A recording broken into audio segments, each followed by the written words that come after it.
ഒരു മിനിറ്റിൽ 4 മാർക്ക് നമുക്ക് നേടാം. സയന്റിസ്റ്റുകളും അവരുടെ കോൺട്രിബ്യൂഷൻസും ഷുവർ ഷോർട്ട് ക്വസ്റ്റ്യൻ ആണ്. ആദ്യത്തെ ചോദ്യമാണ് identify the presence of positive charge in particles. പദാർത്ഥങ്ങളിൽ പോസിറ്റീവ് ചാർജിന്റെ സാന്നിധ്യം തിരിച്ചറിഞ്ഞത് ആരാണ്? ആരാണ്?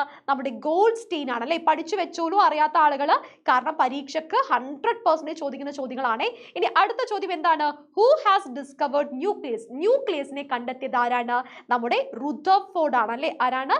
റുദർഫോർഡ് ആണ്. റുദർഫോർഡ്. ഓക്കെ. അടുത്ത ചോദ്യം എന്താണ്? Who has suggested the plum pudding model? Plum pudding model ആരുടേതാണ്?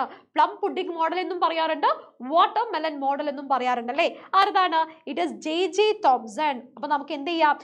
ജെ തോംസനെ നമുക്ക് മാർക്ക് ചെയ്യാം അല്ലെ. ജെ തോംസൺ ആണ്. ഇനി അടുത്ത ചോദ്യം എന്താണ്? Identify the presence of neutral particles in an nucleus. എന്താണ്? ന്യൂക്ലിയസിൽ ചാർജ് ഇല്ലാത്ത കണങ്ങളുടെ സാന്നിധ്യം ഉണ്ടെന്ന് കണ്ടെത്തിയത് ആരാണ്? ഇറ്റ് ഈസ് ജെയിംസ് ചാഡ്വിക് അല്ലെ. ഈ തന്നിരിക്കുന്ന ഓപ്ഷനിൽ നമ്മുടെ ജെയിംസ് ചാഡ്വിക് എവിടെയാണുള്ളത്? ഇവിടെയുണ്ട്.